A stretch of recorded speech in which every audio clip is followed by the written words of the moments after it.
فكره البرنامج ان انت اول حاجه بتقدر تعطل الريلز. انا مش عايز الريلز تظهر، انا مش عايز الستوري تظهر، انا مش عايز لما سكرول يظهر لي حاجه على الوول.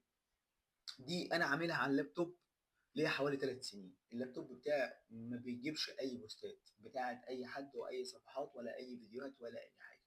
انا بحتاج ان انا اشوف المحتوى بتاعي، بفتح الصفحه بتاعتي باللينك بدخل.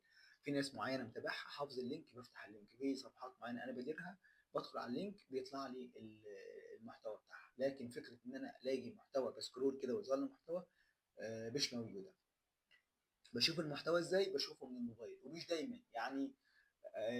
هتلاقي معظم الناس اللي انا بكتب عندهم كومنت هم ناس مليحه بتاع 3 4 سنين هم. ومش ما فيش ناس جديده مثلا بتظهر لي. فلاقي انا قافل على الموبايل وقافل على اللابتوب.